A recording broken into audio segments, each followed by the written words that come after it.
I want to acknowledge Pastor John Guns. Yeah.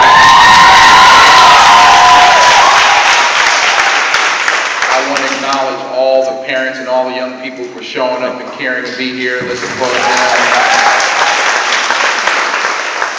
And I want to just say thank you right now, because I know I do the parents and the adults, but then the kids. I want to thank all the volunteers. Let's applaud for all the volunteers who really is responsible for putting this on. It takes a lot of people to do something like this. Now this, I don't know who's controlling the volume. They may want to turn it down just a little bit. So I want to make a couple of points. First of all, I'm happy to be here. This is an important issue, and I know for a fact that with all the challenges we have, there are great opportunities. Saving our sons is more than a slogan. I want to say that. It's more than a slogan. You know, crime is down in our city, partly due to young people investing in themselves. But part of the challenge we have, school is doing well, school's improving, we have no more F schools, we're on the rise, we're on the right track, yes.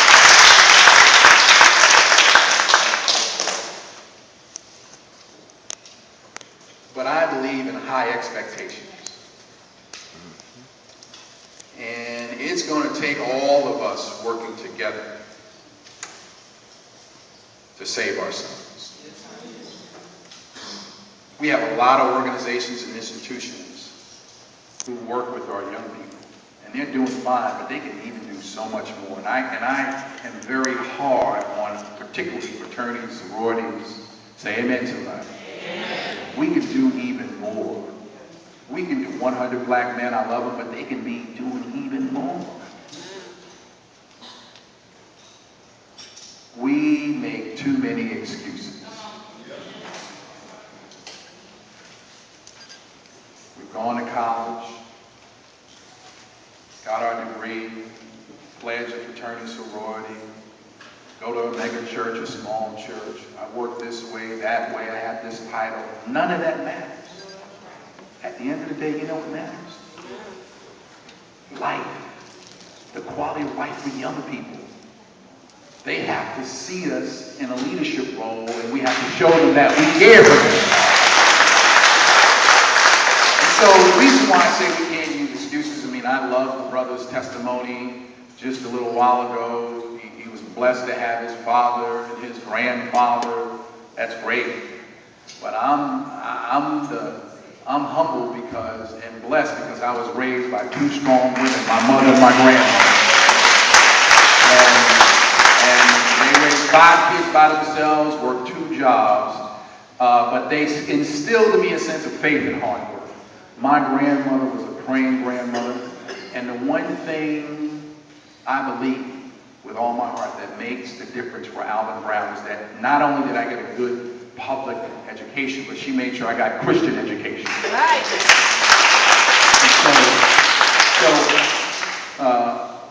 I want to make a couple of points. One is I want you to say no more excuses. Can't make up any more excuses.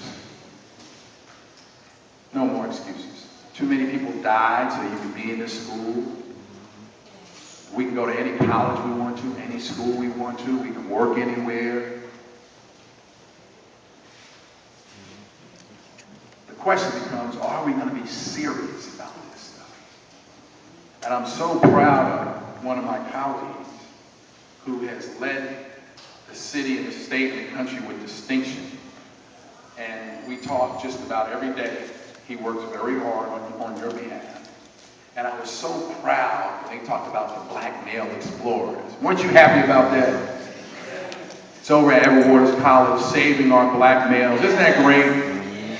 Do you know who brought that program here? I'm going to remind you on who brought that this young man stood up.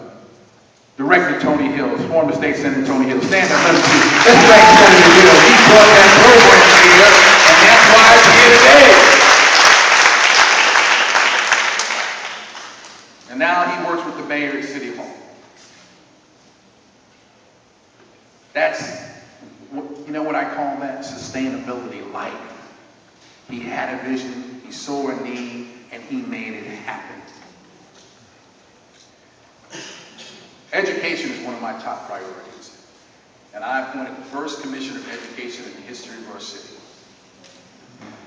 Why did I do that? Because I know I'm a living witness. I wouldn't be standing here if it wasn't for the village. Okay? My mother didn't go to college. My grandmother didn't go to college. They have a PhD in common sense.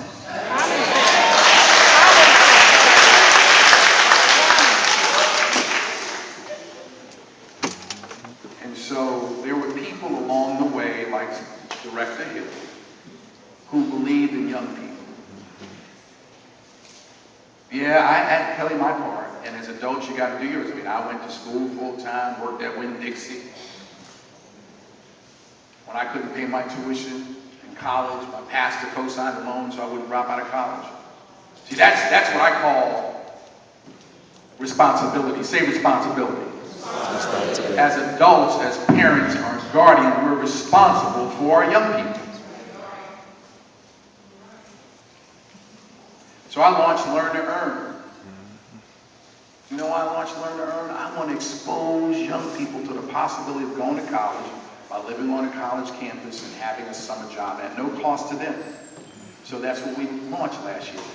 Exposing them, just giving them the possibility that, you know what, no matter where you live in this city, no matter what your situation may be, you can reach your God-given potential if you work hard and play by the rules. And there are people out there who are willing to help you. So now we're going in our second year. And last year we started off with Edward Waters College at University of North Florida and JU. This year we're going to expand it to University of Florida, Florida State, Florida A&M University, Bethune-Cookman University. Isn't that great?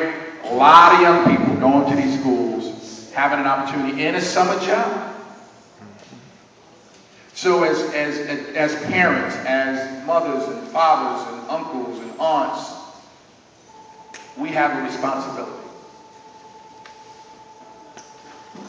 We have to be serious about our young people.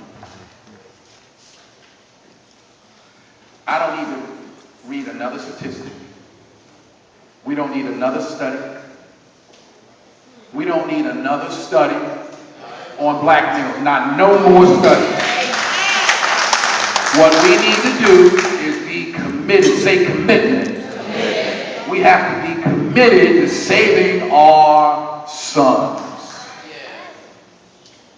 You don't need another study. We have to be honest with them, starting off early. Right is right, wrong is wrong. No means